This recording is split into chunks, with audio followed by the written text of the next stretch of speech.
Welcome to the Bolt Podcast. I'm Todd Birch, entrepreneur, mental fitness coach, and keynote speaker. I believe every person has a spark, but life, pressure, and doubt have a way of dimming it. Here's the good news. You can reignite it at any moment. That's what this podcast is all about. When you fuel your spark, everything changes. Let's ignite it together. What if the skill most leaders overlook is the one that drives everything? Dr. Melissa Robinson learned the hard way after experiencing toxic leadership so severe it forced her to walk away from her career. But instead of staying stuck, she got curious. And that curiosity led to a powerful realization. Empathy isn't soft, it's the edge. And in this episode, we're going to break down how small shifts in empathy can transform leadership, your culture, and your results. Because when leaders connect better, everything performs better. So listeners, get ready for an incredible episode. Dr. Robinson, welcome to the Bolt Podcast, my friend. Oh, I'm so excited to be here, Todd. Thank you so much for having me. Oh my gosh. So you and I have had a couple of conversations. I've been following you and your content. I love what you're doing. And like I said in the pre-call, I'm all in. Like this is all me. And everything that we talk about here on the Bolt. So I'm just so excited to dig into this. And we have to start with your story. What happened? How could you possibly have this experience that had you leave your career? And what was the gift and opportunity in that experience? You know, in hindsight, it was definitely a gift and an opportunity, even though at the time, had anybody tried to tell me that, I don't think I would have taken it very well. Right. It's hard. Yeah. So I was a musician. I mean, that's what I did. I was a French hornist. I played in orchestras. I got to solo in Rome. How cool. I played with like Ray Charles. I got What? To play, yeah. Oh my gosh. Mannheim Steamroller. Wow. Manhattan Transfer. I mean, this is what I did. This is what I dedicated my life to. And I loved it. I was, just part of the music, and it was all I wanted to do. And I loved every minute of it. But the thing is it's not always very stable, and I like having steady paychecks and benefits and, crazy things like that. Don't we all? Yeah, the little things. So I got my first doctorate and I went to go teach French horn. I was a French horn professor, which there's not a lot of those. And I think there's probably even fewer now. But then within my very first term, I was assaulted by one of my colleagues because the situation I was in was so toxic that they allowed this person basically to just run roughshod over the whole department. And I was not the only one. I mean, that's the thing. When people do things like this, it's never a one-time thing. Right. Yep. But then, like, when I went to our boss and told him what had happened, I was told that as junior female faculty, if I'm stirring up trouble in my first semester, that I might as well just kiss it goodbye. And when I went and talked to his boss, I was told that if I didn't like it, I should just leave. And I mean, long story short, after fighting this, for 6 years, I couldn't take it anymore. And I finally had to just leave. And after that, COVID hit and a lot of musical venues and orchestras and, stuff that I had dedicated my life to up until that point just dissolved because that's just kind of what happened. And I was left going, well, now what? Now what do I do? This is all I know. I've learned a lot as a musician, but, people don't necessarily understand the skills that would transfer over. So I was doing consulting with my husband at this point, and we were in the healthcare space.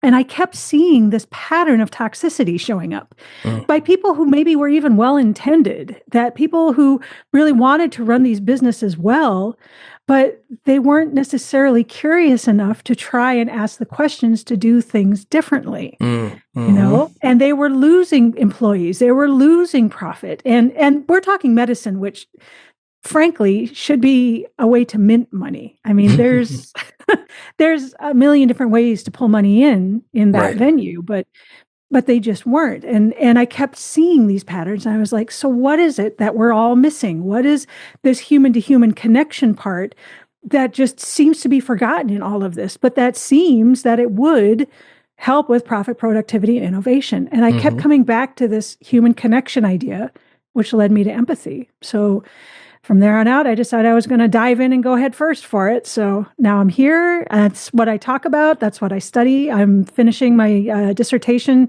My second doctorate's in interdisciplinary leadership, and my dissertation's on empathy and leadership, because I want to be the person to figure out how to teach this so that we can just flat out do it better, whatever it is. Amen, sister. And yes, I wholeheartedly believe in that. And kudos to you for a number of things. One, you were in this situation for 6 years. I didn't realize that. Yeah. Wow, that is a long time to deal with any toxicity, let alone, directly impacting you. And I'm sure that had to have some sort of weight put on you mentally, right? Like that just takes a toll on you mentally and physically to go through that. And then for you to say, look, I'm done. Like this is it. Even though you've spent your whole life devoted to music and I'm sure very, very passionate about it. Now you're teaching others, and then to pivot your whole career into something else. Not a lot of people are able to do that. And you did. So let's just take a moment to celebrate that. Because oftentimes I think we move too quickly, and it's so easy to focus on the negative aspects, right? All the things we didn't do right, that we were supposed to do, the straight line you and I were talking about in our lives and in our career. And we know it's definitely not like that. And many of us get to a point, Melissa, where we have a fork in the road moment. And that was yours, or at least one of yours, right? And in that moment, you have a choice. You can continue to stay on the same path, which wasn't serving anybody well, really. And you voiced it. You tried. You're like, hey, man, like this isn't working. Like this person is toxic. And they just kept putting their foot down. And you had the other path, which is goodbye, leave, I'm done. And I'm going to start and I'm going to pivot and do something different. And that's what you did. And I've been down that road a couple of times in my life, and we all have. But we have to make that choice, and you made that choice. And, I just wanted to say congratulations to you for what you're doing, and now devoted to, seeing the symptoms and trying to solve that problem. And I'm down that road as well, embracing change and seeing it as an opportunity and not seeing it as resistance. It's all about curiosity at the end of the day, and being extremely curious and having that epistemic curiosity, right? To really dig deep, to get into the full knowledge of the problem and ask the questions, what if? What else might be true? What assumptions have I been making about this the whole time? And that opens up a whole world of conversations, right? Yeah. Absolutely. And I mean, I think you nailed it. It was the curiosity piece, because as I'm watching these patterns continue to propagate and continue to happen, that's really what it was, is I was curious. I was curious about, well, what is this and why is it happening? And I was also curious about, why are we letting it happen? What is it in our socialization or how we're taught within organizations or whatever, that we're just like, yeah, this is fine. We'll just keep mulching each other. I needed to know more. I needed to understand why. Yeah. And the thing is, when you have leaders, right, it all starts at the top and trickles down. So when you have leaders who are doing these things and having this kind of toxic behavior, and others see it as their reports see it, it's okay. And they continue to do it or let it happen. And then next thing you know, 6, 10, 15 years go by and you've been, living in this toxicity, which is so unhealthy. Oh my gosh. Like, talk about stress, sustained stress. That's toxicity right there. And it'll ruin people and it'll kill organizations. I've seen it and I've been a part of it. Yeah, absolutely. And I agree. I mean, before we go any further, though, I wanted to say thank you for recognizing, that I did make that pivot and understanding, having been there yourself. So I don't want to let that slip without saying thank you for recognizing that. I appreciate it a lot. And what you're saying about sustained toxicity, I mean, absolutely. If you're going to put a plant in dry soil and never water it, you can't be surprised when it wilts and it dies. But that's exactly what these toxic situations are like. We don't feed our people mentally, emotionally, however it needs to be done to be able to make the organization better. And then when they wilt and die, people are surprised. Or when they get up and go somewhere else. Well, just nobody wants to work. They don't want to be here. Well, no, that's not the problem here. The problem is that they can't thrive here. So why should they stay? Right. Absolutely. And I think we need to, let's address the elephant in the room, that empathy is soft. It's a weakness. Right. Oh, yeah. Let's dig into that, and I'm just going to put myself out there as a male representing the male listeners, the male audience. Like, we are guilty as charged, I think, more than females, where we don't lead with empathy for that reason, right? It's not macho enough to, really express our emotions, Melissa. So what do you say to that? How do you teach somebody emotional intelligence via empathy?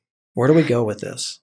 So I think the first thing that has to happen, Todd, is that we have to define it. Because if I just go to, Leader Bob and I say, define empathy, what I always get is, well, it's all feelings. I'm feeling this and feeling that. And it's all this puppies and rainbows and fluffy things. And it's like, okay, so this is where we need to start, because empathy is not necessarily about feeling. Mm-hmm. Empathy is about taking the perspective of the other person.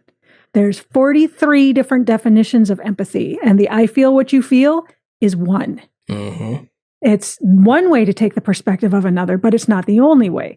So to hang all of these stereotypes on empathy, that it's soft, that it's fluffy, that it makes you look weak, without having a good working definition to begin with, you've started by hanging the whole thing on a myth, mm-hmm. which is a problem. Right. The other thing I think we need to keep in mind is that it is a skill, and any skill in itself is not going to make somebody weak. It's how you use it. So what I talk to leaders about a lot is cognitive empathy, which is I logically understand your situation, what you're thinking, what you're feeling, what you're afraid of, but I don't feel anything. Now, if I'm telling a leader this sounds a lot like strategic understanding. Mm-hmm. So I would challenge someone to explain to me how that's soft, because that sounds like leadership to me. Mm-hmm. Exactly. Yeah. And if this is a skill, a mm-hmm. skill can be taught. That's right. Absolutely. We've lived with that myth too, that empathy is something either you're born with or you're not. And there is some biological basis, but it's not all of it. Right. I think naturally some people are more empathetic than others. Right. Oh, sure. And there's a lot of history there, right? It's our mindset and all of our experiences from our life and our parents and the way we grew up, and right. Yeah, absolutely. And Michael Jordan was better at basketball than most too. But that doesn't mean the rest of us, we can't play basketball and get better at it and hone those skills and learn to do it better. And empathy is the same way. You can learn to do it. The one thing that I talk to leaders about a lot is the way to make it actionable, because we have so many people that are like, oh, just have more empathy. Okay, great. How do I do that? Well, I don't know. Just feel into it and have more empathy. Well, but you're not telling me how. Well, just go have some. Well, that doesn't work. So one thing that I do talk to leaders about is this use of actionable and strategic empathy. Can you name the other person's outcome?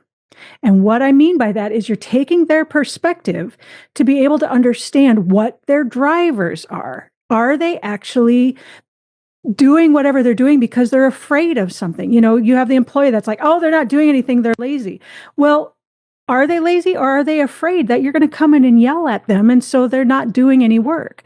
Are they super ambitious and they really want to rise and they're getting caught up in the perfectionism of it? What is their actual outcome? Because once you can name their outcome, you've taken the first step, which is to take their perspective, and you've taken the second step into actionability to say, okay, this is what their drivers are. Now we can align our goals. Yeah, I love that. And let's stick there for a minute with perfectionism, because to me, that is one of the biggest barriers for any person, employee, let alone a leader. And I'm speaking from experience. So in my organization, in my marketing company, for many years, for really most of my life, I was a perfectionist. And there are reasons why. I was always the shorter kid. I always had to work harder, right, to get to where I needed to be. Nothing was handed to me. Grew up in a blue collar environment, whatever the reasons, right? But I still had those tendencies. And yes, there are some underlying strengths to those tendencies, but there are also lots of weaknesses.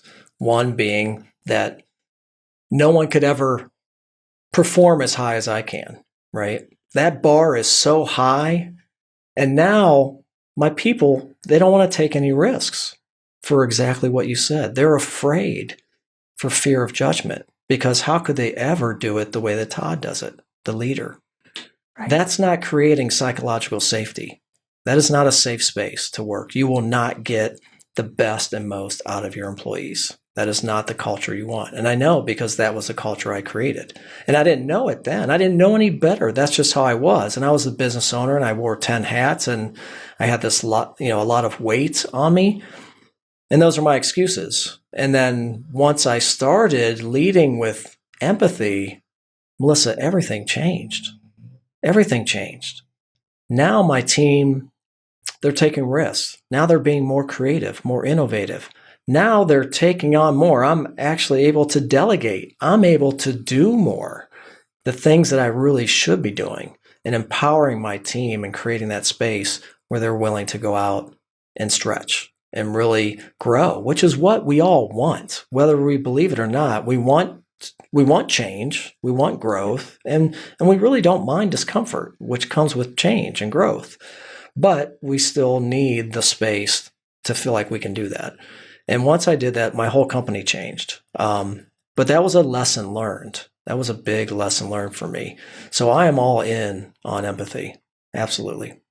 See, and I love hearing what you're saying, Todd, because it is so right on. And the other part that I'm actually hearing in what you're saying is that you were actually starting to develop some self-empathy as well. Mm-hmm. To be able to say, yeah, I may be doing things that are actually harming me, my business, my people, and it comes from these things that happened in my past and they're there. They're not going away. They're part of who I am. Right. But that's okay because I see them, I recognize them, I can give myself that empathy and understanding, and now I can grow. So, big kudos to you for that because that self-empathy piece can be hard for a lot of leaders. Oh, that is, I would go out on a limb and say that is the hardest, right? Yeah. It is really hard. And that comes from just self-awareness and EQ in general. And if you don't have some form of practice already with that, then getting into some form of empathy or self-empathy in particular is going to be difficult. It can be done, it can be trained, and you can practice that, but it's going to be a little bit harder. But yeah, self-empathy, we are always the hardest on ourselves. And especially, again, back to perfectionism, right?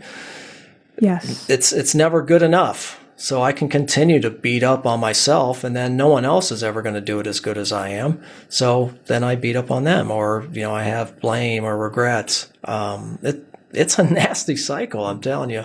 It's a nasty cycle. And I don't advocate for perfectionism at all now, which is really interesting to have that huge pivot in really my OS and how I operate. But I'm still cranking out some really great work. I'm just getting it out a hell of a lot faster and iterating. My buddy Scott says, just be a scientist. Be out there and iterate. Learn from it. It's all lessons. We hold on to it so long, you may never put it out there in the world, and maybe people really need to hear it. Right. And maybe people really need to hear it because the flip side of that, from what I've seen, perfectionism might be the front face, but the back face tends to be imposter syndrome. I have to be perfect because I don't want anybody to see what's lying underneath. I have to go farther and faster because I don't want them to know what's actually happening. And then when you get these things simmering together without the self-empathy, it's a really hard cycle to break out of. It is. And thank you for calling me out because you just saw it. I'm getting a free coaching. I don't know, maybe you're going to charge me, but I'm getting a free coaching session here. But you're right. You nailed it.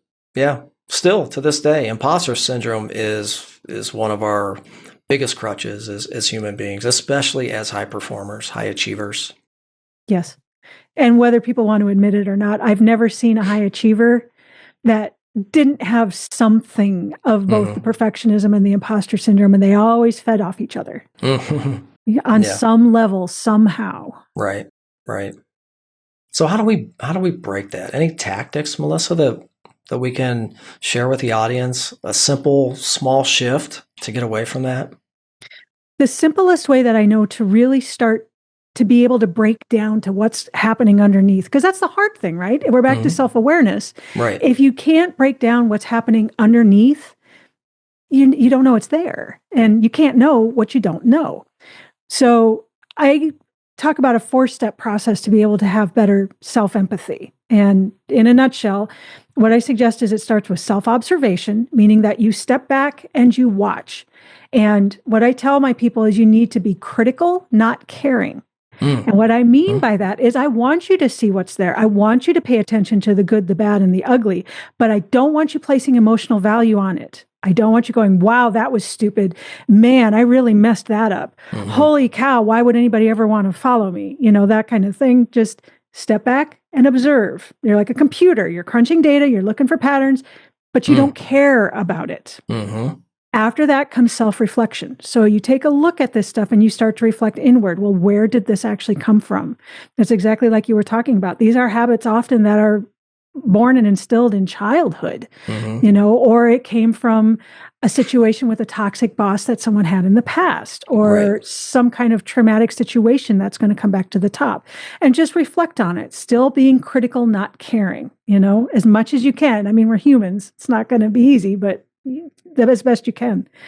Self-reflection, you're turning the lens in to be able to see what's on the inside. From there, we move to self-awareness, where you turn the lens out and you say, what impact is this having on my world? I walked in today and I completely chewed everybody out in this meeting. Did this actually make them better, or does it make everybody afraid to talk to me? So now they're not telling me what's going on.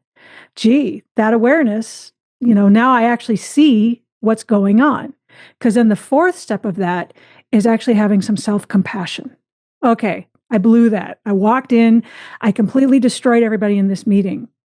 I shouldn't have, but that's what happened. So now I need to go talk to my people. I need to say, look, I'm sorry. I did not mean for this to happen. We need to erase this and start over. I'm only human too. I will try to give you more empathy. You give me some empathy too, with the understanding that I'm doing the best I can, and let's make this better together. And if you can take those 4 steps, self-observation, self-reflection, self-awareness, self-compassion, you can start to grow into self-empathy, because you cannot give something to someone else that you don't first have for yourself. Wow. I love it. Yeah. You can't pour from an empty cup. That was my newsletter this week. Yeah. You can't. You gotta have a full cup, and that cup requires those 4 steps. They really do. Yeah. And if you follow them, it doesn't have to be like an hours and hours thing. Right. Once you start to instill them, you can flip through it really quickly. Well, what did I do? Well, I just chewed everybody out. Self-observation, self-reflection. Well, why did I chew everybody out? Because I was mad that I got in a fight with my wife this morning and I never did shake it off. Okay, self-reflection, self-awareness. How did this play out in the world? Well, now I have everybody scared to talk to me, and we have this big project due in a week, and we could have something going horribly wrong, and I don't even know what it is because they're not talking to me. Self-awareness, self-compassion. Okay, I really kind of mulched that, but I'm going to go and talk to my people. I'm going to let them know where I stand, and that I want to know where they stand. I want to know what their outcome is, so that now we can bring this and be even better as a team than we were before. I love it. What a great example.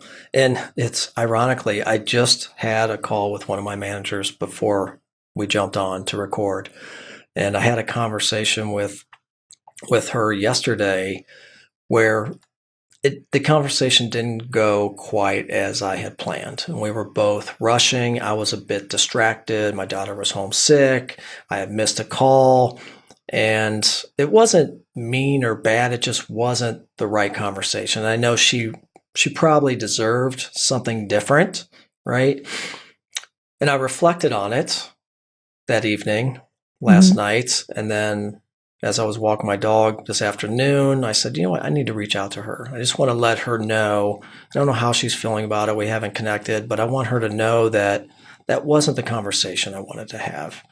And I did. We spent a half hour, and come to find out, she didn't think anything of it. It was just, business. We were both kind of busy and had a lot going on personally, but she appreciated it. And then we had a really great conversation. I just said, hey, look, I just want you to know, like, I'm sorry, that conversation really wasn't what I had planned on. I really planned on us having a more formal conversation today, the following day, so that we could talk about things. And leading with that empathy changed the conversation. But because we both have extreme empathy for each other and have been for so long, that she didn't even think anything of it, right? Yeah. But appreciated the additional conversation, and it just brings us even more together. But it's just being human. And I think a big part of being human, Melissa, is putting yourself out there and saying, I apologize. I'm sorry. 2 simple words. It's okay. I made a mistake. And, like Buddha says, it's the next breath, right? It's gone. It's done. I can't do anything about it. I can apologize and say, I'm sorry, and let's move on.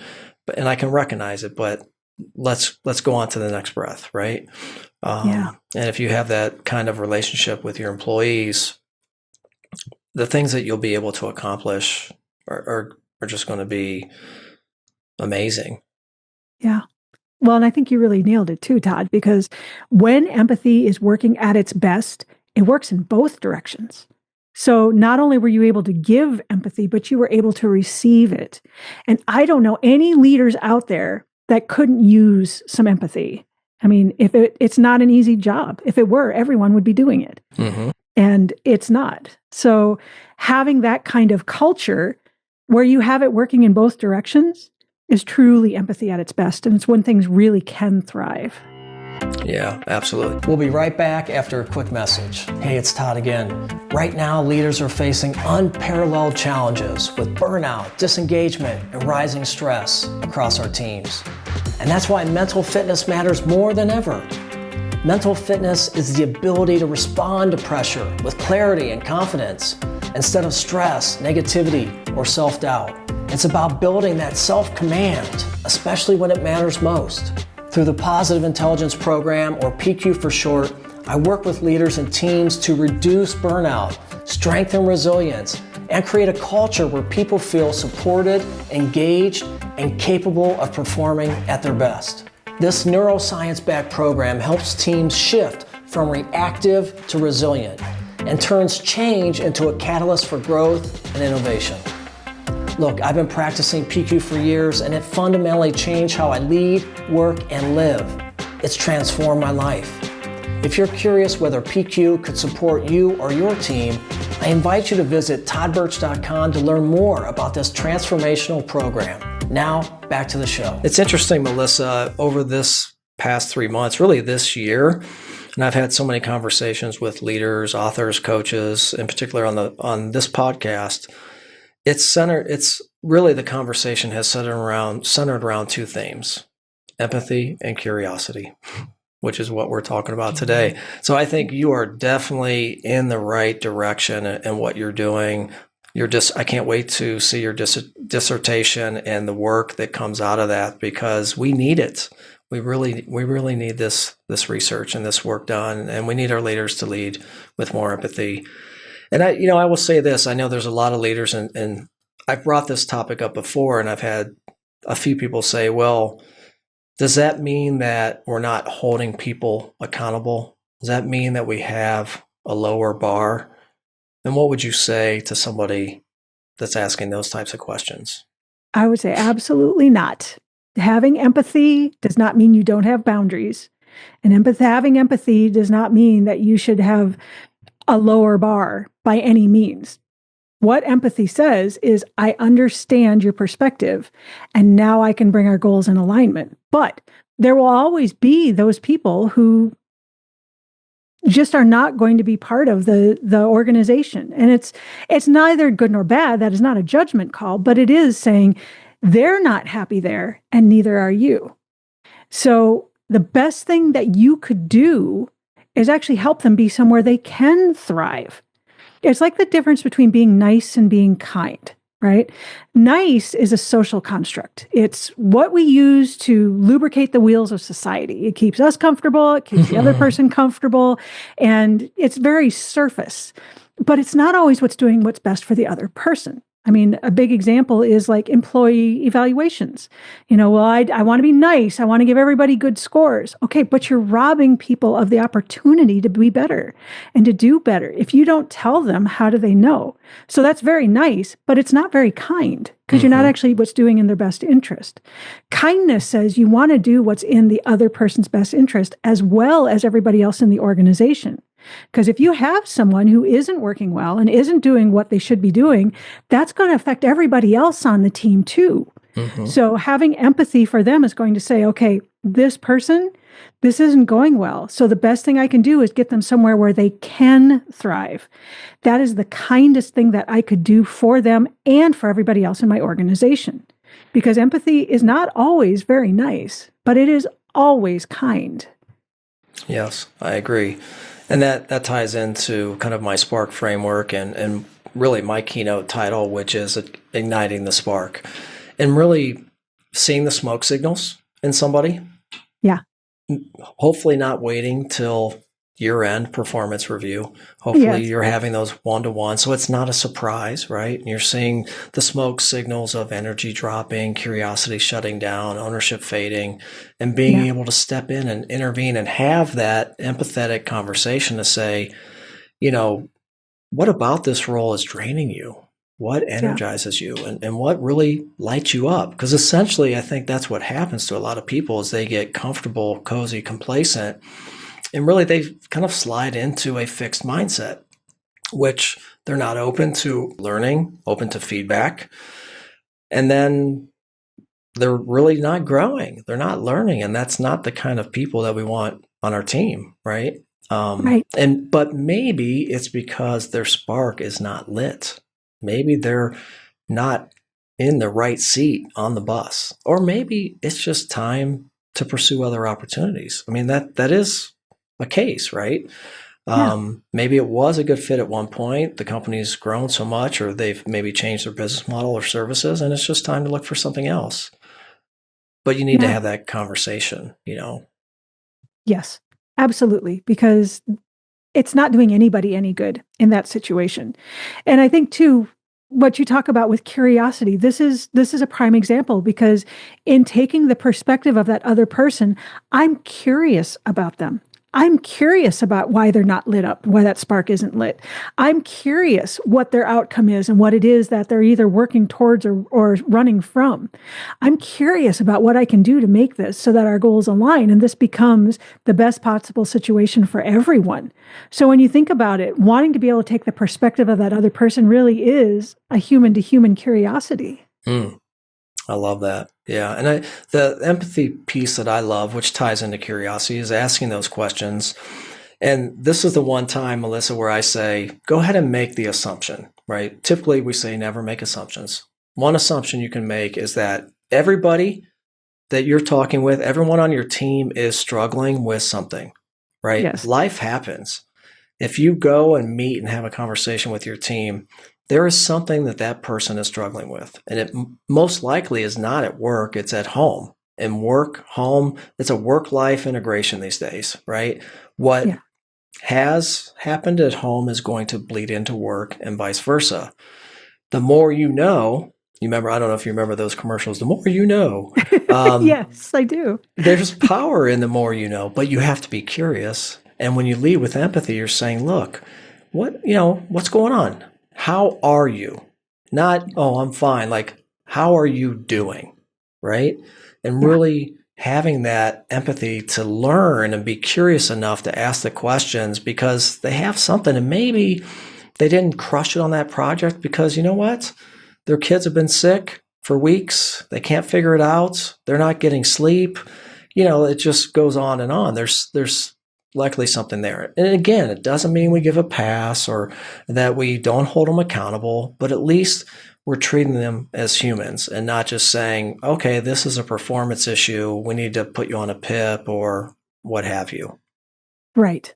Absolutely. And I think it comes back to this idea of an organization. And you brought it up earlier that, it's a living, breathing thing as opposed to a machine, going back to that command and control style of leadership where it's a machine and people are cogs and either they're broken or they work and you pull one out and you put another in and, it's a management style of leadership. Whereas an organization is an organism. It is living, it is breathing, it is evolving, as well as all of the cells and organs and functions within it. So if we can actually take that time and understand how all of these cells and organs and inner systems are interacting, as opposed to looking at a machine and this piece comes out, that piece goes in, now we have an organism which can grow and become much greater than where it started. Right. So let's talk about this and how this impacts a culture. What are some things that a leader could do today, or even HR, or somebody that has kind of, the power or influence within their organization to make some change? What are some things that they can do today or tomorrow? The best thing you can do if you want to make that change is walk the talk. Because, as a musician, I'm just going to talk as a musician because that's how I still see the world in a lot of ways. And when you are on stage, someone is always watching. And when you are in a leadership position, you are always on stage, whether you realize someone's watching or not. So if you want to say, empathy is in our mission, vision, and values, but then when you have the opportunity to show it, you don't, people are going to see that. Whereas when you're given that opportunity to go and see what's going on with your people, to be seen and be known and be trusted, you take those opportunities. You have, Donuts with Dave Friday for a half an hour or whatever it is to be able to tell your people, yeah, I'm here, I'm available, and I'm interested. That's what your people are going to emulate. You're creating culture all the time, whether you're doing it on purpose or not. So it's up to these leaders to be able to step up and show the kind of culture they want and not just assume they can wave a wand and delegate it and suddenly you're going to have it. Right. Yeah, absolutely. I love it. Let's talk about the book. You have a great book out too. I haven't had a chance to read it yet, but tell us a little bit about the book and what's involved in it. Yeah. So I purposely kept it short. It's only about 151 pages because I know.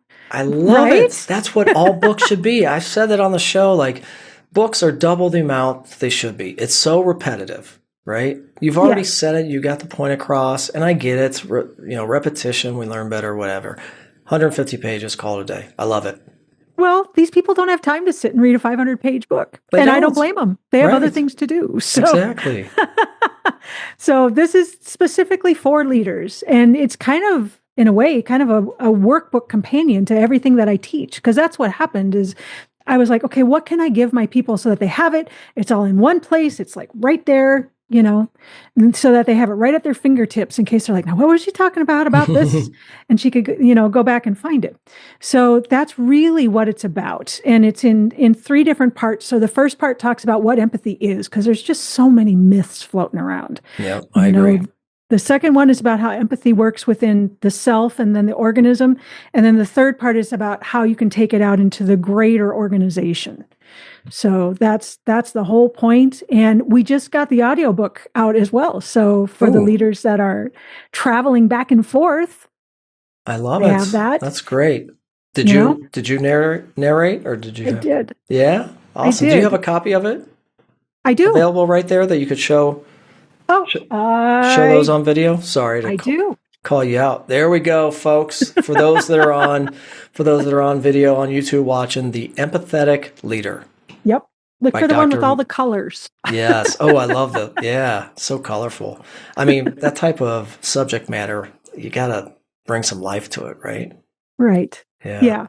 And I tried purposely not to get too academic because I want people to know enough. But really what I want them to know is how do you use it? What do you do with it actionably? How do you put this into practice? So it's an action book. It's not I'm just going to keep this to myself and think about it and feel warm about it. This is how you use it. So. Okay.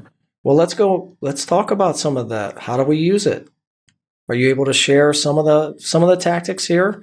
Let's figure out, how can we take this back? And I know we've given a couple tips and small shifts, but what are some other tactics, Melissa, that the audience can take back to the office? Yeah. So the big thing I'll go with leaders on, that I keep going back to because it's easy, it's a nugget, it's something you can grab and you can run with, is that name their outcome piece. Because one thing I get is, well, I don't have hours and hours to devote to this. No, you don't. Neither does anybody else. But if you can take this and throughout your day, whenever you see something that's confusing, whenever you are in a situation that doesn't seem to make sense, just stop and say, okay, what is their actual outcome? What is the outcome they're either running towards or trying to move away from? Because as soon as you can do that, you've taken their perspective and now you're making it actionable. At that point, once you know what their outcome is, you can reverse engineer it because you can align their goals with your goals. Of course, the big important part of that is that you also have to be able to name your outcome. Because if you're like, I want to be able to have this greatest project in the world that's going to make the company millions for the honor and glory of this organization. Okay, is that really your outcome? Or are you putting in all this time and effort and your family life is suffering and you may be drinking too much because you are having problems with imposter syndrome and you don't want anybody to see? What is your real outcome? So we do that exercise a lot, to name your outcome. What is their outcome? What is your outcome? Now, how do we align these goals so that we can get everybody on the same boat? Or if there is no way to align those goals, how do we take care of this situation and maybe put this person somewhere where they're going to be able to do better or do more or thrive? So if leaders were, and when I say leaders, it's really anybody, because you've got to be able to lead yourself. You have to have a leadership of one before you can lead anybody else. Right. So actually starting to institute that, whether you're out in society, within your family, in whatever organizations you're a part of, what is their outcome? What is it they're really seeking? What is it that they really want? Oh, okay. So they're not doing this because they're afraid of what's going to happen if it all falls apart. Oh, they're pushing really hard because they want to be the best and the brightest. There's something else going on there. Oh, their outcome actually isn't what's on the surface. What's really happening? What's their perspective look like? So just when in doubt, see if you can name their outcome. Take a moment and do it 10, 20, 30 times a day until it becomes a habit. And that's being extremely curious. Yeah. Yeah. With every single person. Right. Every single person. I love it. And I think a key there, Melissa, and you said it at the beginning, is pausing. Yes. And I talk a lot about this, and this is a big part of what I coach. This is not my book, but what I coach, Positive Intelligence. And it's about the power of the pause. And I come back to Viktor Frankl all the time. I love that famous quote, right? Yeah. There's the space. And when we have the space, we can choose our response. But we got to have the space, guys. And most people don't have the space because we are working so much in back-to-back meetings, and we get home and we have all these activities with our kids, and there's just no space. So gosh forbid a curveball gets thrown at us, or we don't take the time, right? Maybe we really, truly want to know our people better and ask those questions, Melissa, but we just don't feel like we have the time. And I feel like if we did more strategy in our day-to-day to give ourselves a little buffer, a little bit of pause time, and build that mental fitness, that regulation to be able to stop and really think about it, then we can get curious. But if we're just running rapidly, we're just reacting. And we know what happens when we're reactive. It really doesn't serve anybody well. Yeah, absolutely. Well, and true creativity, whether it's strategic creativity or any other kind, only comes out of that pause. Music comes out of silence. If you're painting, you start on a blank canvas. Oh my gosh, I love this. Sorry, keep going. Yeah. I'm just, this is a whole new thought process for me. Nobody's ever mentioned it like that. Ooh, Yeah. keep going. Sorry. Well, true creativity can only happen in a void, but you have to create that void because you have to push other things back. And it doesn't have to be for long. It can be for 20 seconds, but you have to have that so that the creativity can come in. Otherwise, it doesn't have a chance. Absolutely beautiful. Wow. If that's all I learned today, I'm good. No, really, that is poetic. I love it. And I have to insert PQ in here because, and I think you and I talked about it a little bit, PQ, positive intelligence, is so much aligned. I mean, a lot of it is EQ built into it. And I'll be honest, one of the sage powers, there's 5 sage powers, is empathy. True on empathy. That is one of the biggest sage powers. And a lot of what you talk about is really this positive intelligence, which is all based on neuroscience and probably a lot of the research that you've studied or will be studying for your dissertation, which talks about we're being sabotaged all the time, right? It's all those voices in our head. And in this particular program, we call it the judge. The mean, nasty judge. Melissa, you're not good enough. You'll never do the TED Talk. You never write the book. You're going to fail. Don't do that. He's talking, stay in that nasty relationship or at that organization that's not serving you well. You'll never find another job, right? That judge is always there. But in this program, we build mental fitness. We build the resiliency to pause. And at least that's what it did for me because I was a knee-jerker for my whole life. Really, before I took this program, I had no space. So I was just reacting. And most of the time, I was putting my foot in my mouth and regretting what I said and did, which sometimes was repairable and sometimes not, and not great for a leader. But when you can build that regulation into your OS, man, it opens up all kinds of opportunities. You can actually be curious. You can actually then pull out your empathy power. And it changes every conversation and every outcome. So sorry, it was my duty to bring that in, but it is so nicely woven together, right? And it is truly about the pause. And most people don't have it and they don't understand the power in the pause. Yes. And that it doesn't need to be hours and hours, 20 seconds. Sometimes it's just an inhale. It is. And whatever it takes. And if you're in that meeting and you're always the guy or gal that wants to speak up or say what's on your mind, or it's always got to be about your idea, just pause.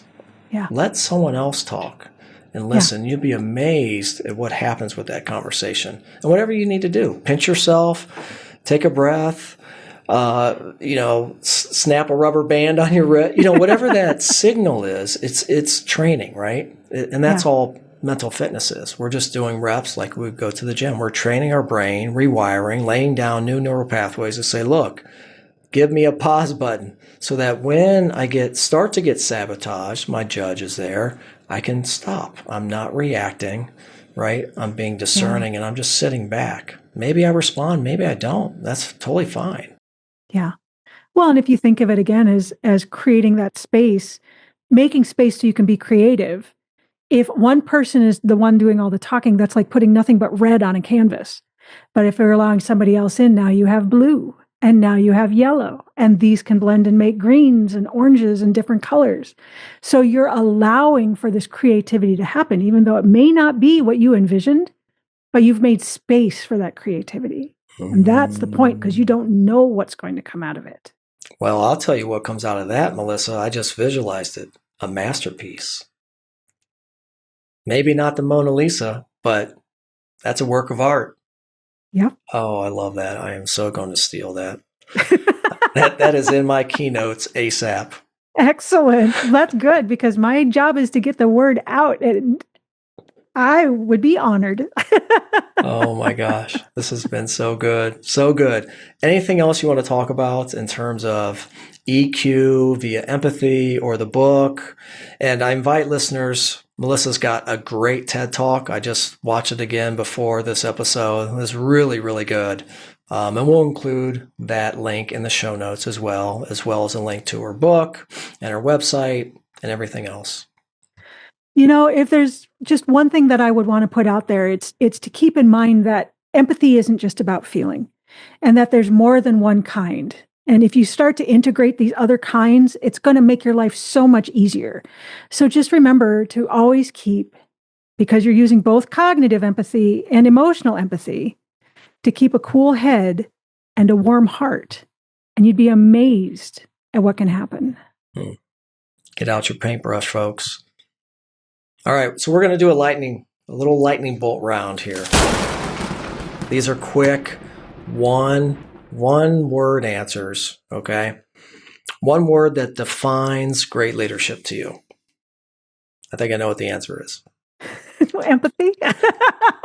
Bump. All right. Yes. Yeah, that was an easy one. I should have scrapped that one. But anyhow, repetition, folks. One word.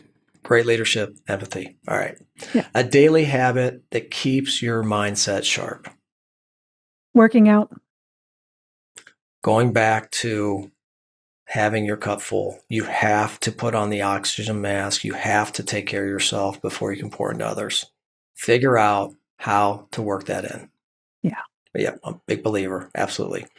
All right. A book, not your own, but a book that's had the biggest impact on you. Scarcity. Oh. Yep. Okay. It's a macroeconomics book, and they talk about what happens when there is scarcity in the system and just how destructive it can be to organizations. And it was written by two economics professors from the University of Chicago. And it's really good. Oh, I love a great book by economists and behavioral economists. The things that they talk about and come up with, the research is really unbelievable. Yeah. Yeah. Okay. I think I might even. Oh, I don't. I thought I might have it here. I don't, but that's okay. Okay. Yeah. Well, I'll look it up. We'll add it in the show notes for sure. Okay. I haven't heard that one. One question every leader should ask more often. What is my outcome? What am I really trying to accomplish? I love it. I love it. What's one thing people misunderstand about empathy? That it's not all feelings. And in fact, for the most part, it's not feelings at all. Right. All right. And then here's the last one. Your go-to reset when you feel overwhelmed. Music. Still. And it is. Do you play or listen? Both. Or both. Okay. Yeah. It just depends, because sometimes I need some real headbang and rock, and sometimes I'll sit at the piano and play, and sometimes I need something a little less aggressive. It just depends. So who's your go-to headbang and rock? I'm going back to old Misfits these days. Oh. Yeah. Okay. Yep. Some old Ronnie James Dio and some of the classics. Dio. Oh my gosh. Wow. Yeah. Okay. Cool. You never know until you ask. Got to be curious, folks. All right. So closing questions here. What does it mean to you to ignite your spark in leadership today? For me, it means having a reason to get out of bed. Why am I doing what I'm doing? And the reason is because I want to see other people not have to suffer the way I did and the way I've seen other people do it. And that's what ignites my spark. Love it. Love it. All right. And then last, if you could leave leaders with one message about empathy, and I know you've dropped so many great nuggets, but one more, what would that be? That empathy and judgment can never exist in the same space. So if you're feeling judgment, you're not feeling empathy, and it's time to take a step back and look closer. I love it. Mic drop moment. Melissa, this has been a great conversation. I loved it. I'm sure our audience got so much out of it.